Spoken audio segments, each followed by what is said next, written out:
I never thought my own home, the place where I raised my kids, hosted birthdays, and spent late nights watching the rain hit the windows, would ever feel like a target. But that's exactly what it became, because of the HOA. And what they did still feels unreal, like a twisted nightmare I can't wake up from.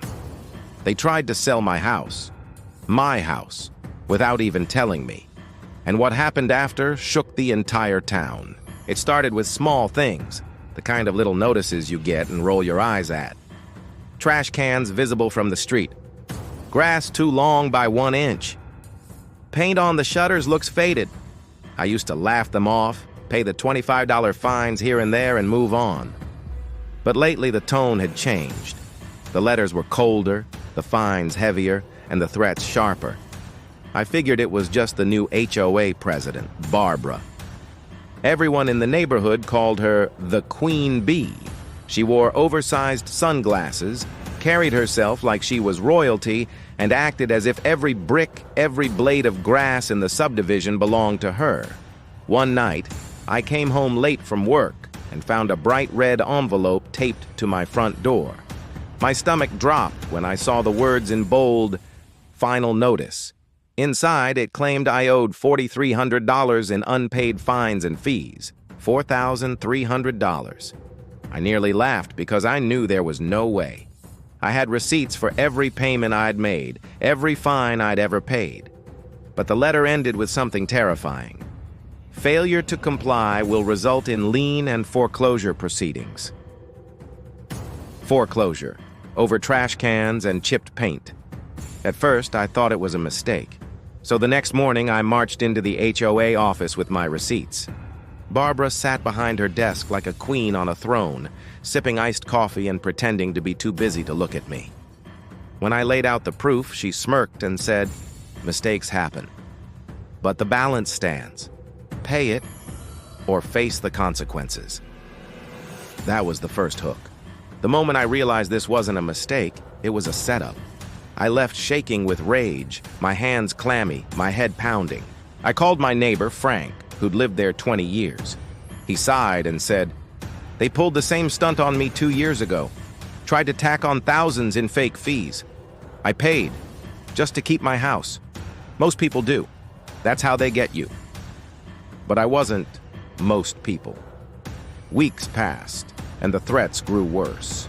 I started documenting everything, keeping copies, even recording phone calls. One evening, I opened my mailbox and froze. Among the usual junk was a notice of foreclosure, official, stamped, and cold. It said my house would be auctioned in 90 days. Auctioned. Imagine standing in your driveway holding that piece of paper and feeling the ground disappear beneath you. This was my home, my sanctuary. And they wanted to snatch it away like it was nothing. But here's the twist. They underestimated me. I hired an attorney. Expensive, yes, but necessary. Together we started digging. That's when the real horror surfaced. The HOA had been running a scheme. They'd lose payments, tack on illegal fees, and when homeowners couldn't pay, they'd foreclose and sell the houses dirt cheap to people connected to Barbara and her circle. A whole web of corruption hidden in plain sight. My stomach churned when I realized they weren't just threatening me. They'd done this to others. Some of my neighbors who had moved suddenly hadn't really moved. They'd been forced out. That's when I made my decision. I wasn't just going to fight. I was going to expose them. But the deeper I went, the more dangerous it became. Strange cars started parking outside my house at night, engines idling. My mailbox was pried open twice. One morning, my dog, healthy the night before, was found sick and barely breathing. The vet said it looked like poisoning. I couldn't prove it, but I knew. They wanted to scare me into silence. And for a moment, I almost gave in. Almost. But then came the rehook. Something that lit the fire in me again. I found a manila folder slipped under my door one night. Inside were documents. HOA meeting minutes, bank statements, even personal emails. They proved everything. Kickbacks, secret deals, fraudulent fines. The whistleblower was anonymous, but the evidence was gold. Armed with this, I went to the local news. At first, they brushed me off. HOA disputes aren't exactly headline news. But then I showed them the documents. Their eyes widened, and the next day, reporters were on my lawn, cameras rolling, asking Barbara for comment. The town went into chaos. Neighbors started coming forward, telling their stories. Families ruined. Retirees forced out. One woman sobbed on camera, saying she'd lost the house her husband built with his own hands. The outrage was volcanic. Barbara tried to deny everything, standing in front of the HOA office with her fake smile and giant sunglasses. But the evidence kept piling up. And then came the ultimate twist. One of her own board members flipped. He admitted on record that Barbara had orchestrated the scheme, pocketing tens of thousands from the forced sales. He even handed over audio recordings of her laughing about taking houses from idiots who didn't know how to fight back. The story went statewide. Investigators swooped in. The HOA office was raided.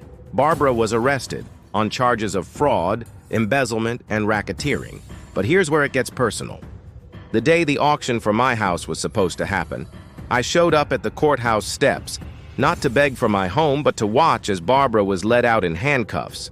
Reporters swarmed, cameras flashed, and I stood there, holding the foreclosure notice she'd sent me, like a trophy. She caught my eye for just a second, her mask slipping. For the first time, she didn't look like a queen. She looked beaten. The town was never the same after that. New laws were passed, the HOA was dissolved, and me? I stayed in my house, the one they tried to steal, the one they almost auctioned off. Every time I sit on my porch now, I look around and feel something stronger than relief. Justice. But here's the re-hook you didn't expect, because even now the story isn't over. A month after Barbara's arrest, I got another envelope in the mail. No return address. Inside was a single piece of paper. On it, in neat block letters, were 4 words. This isn't over yet. I don't know who sent it. Maybe another board member still out there. Maybe someone higher up. Maybe Barbara herself pulling strings from behind bars. And that's the part that keeps me awake at night. Because if they tried to take my house once, what's stopping them from trying again?